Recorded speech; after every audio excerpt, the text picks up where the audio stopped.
Hello friends, आपका स्वागत है हमारे चैनल में। रेड सी, जिसका नाम सुनते ही एक शांत समंदर का ख्याल आता है, लेकिन आज ये शांति तूफान में बदल चुकी है।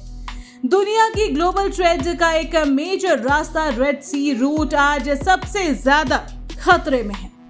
शिप्स पर अटैक हो रहे हैं, रीरूटिंग हो रही है और इसका सीधा इम्पैक्ट पड़ रहा है हर एक कंट्री की इकोनॉमी पर, इंक्लूडिंग इंडिया। लेकिन ये सब हो क्यों रहा? क्या ये सिर्फ एक रीजनल कॉन्फ्लिक्ट है या फिर इसके पीछे एक जियोपॉलिटिक का बड़ा खेल है? चलिए समझते हैं रेड सी क्राइसिस का करंट सिनेरियो और उसका इम्पैक्ट ग्लोबल ट्रेड पर।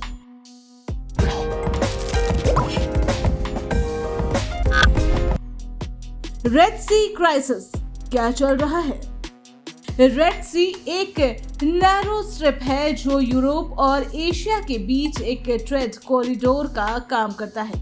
यहाँ से रोज हजारों कार्गो शिप्स पास करती है, लेकिन अब सिचुएशन बदल गई है। यमन के हौथी रिबल्स ने रेड सी के क्रिटिकल जोन में शिपिंग वेसल्स पर अटैक शुरू कर दिया है, स्पेशली उन शिप्स पर जो इजराइल से जुड़े कंट्रीज के हैं या फिर यूएस यूके के इंटरेस्ट को रिप्रेजेंट करते हैं।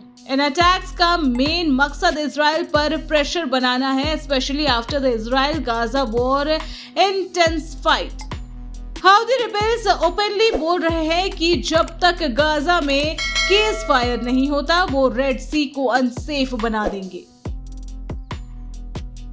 ग्लोबल ट्रेड का इम्पैक्ट।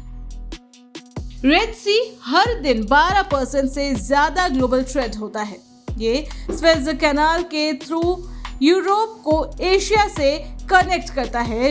जब शिप ये रूट अवॉइड करने लगती है तो उन्हें अफ्रीका के southern tip Cape of Good Hope से जाना पड़ता है। इससे न सिर्फ डिस्टेंस बढ़ता है बल्कि फ्यूल कॉस्ट, टाइम और इंश्योरेंस प्रीमियम भी 3x तक बढ़ जाता है। इसका इफेक्ट सिर्फ एक्सपोर्टर्स इंपोर्टर्स तक लिमिटेड नहीं है बल्कि कॉमन कंज्यूमर तक भी पहुंचता है, जैसे हायर प्रोडक्ट प्राइस और डिले शिपमेंट। इंडिया भी इसका इम्पैक्ट फील कर रहा है, चाहे वो ऑयल हो, इलेक्ट्रिक हो या टेक्सटाइल एक्सपोर्ट। इंडिया इकोनॉमी पर इफेक्ट। इंडिया के शिपिंग कॉस्ट काफी बढ़ गए हैं और रीरूटिंग काफी कंपनीज के लिए सस्टेनेबल नहीं है। इंडियन नेवी ने अपनी प्रेजेंस रेड सी में बढ़ाई है टू प्रोटेक्ट इंडियन वेसल्स, लेकिन स्टिल रिस्क हाई है। एक्सपोर्टर फेस कर रहे हैं कि डिलीवरी डिले और इंपोर्टर्स को हाई प्राइस पे करना पड़ा है।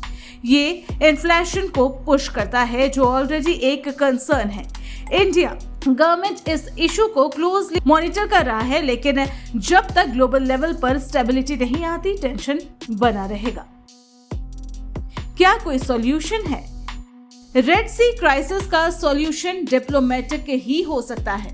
इंटरनेशनल प्रेशर गाजा वॉर को रोकने के लिए बन रहा है, लेकिन अब तक मेजर ब्रेक थ्रू नहीं मिला। यूएस और अलायंस ने मिलिट्री स्ट्राइक्स भी किए हैं हौथीज के बेसिस पर, लेकिन ये सिचुएशन को और ज्यादा कॉम्प्लेक्स बना रहा है। कुछ countries alternative trade routes explore कर रहे हैं, जैसे India middle east Europe economic corridor, लेकिन ये लॉन्ग टर्म सॉल्यूशन है, नॉट इमीडिएट।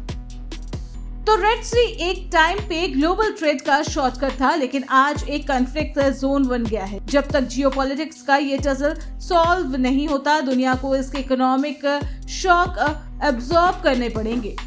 आपको क्या लगता है? क्या ये क्राइसिस और ज्यादा बढ़ेगा या इसका सॉल्यूशन निकल आएगा? कमेंट में अपने थॉट्स जरूर शेयर करें और अगर आपको ऐसे ही ग्लोबल अफेयर्स के इजी एक्सप्लेनेशंस चाहिए तो लाइक, शेयर और चैनल को सब्सक्राइब जरूर करें। मिलते हैं नेक्स्ट वीडियो में एक नए टॉपिक के साथ। Thank you.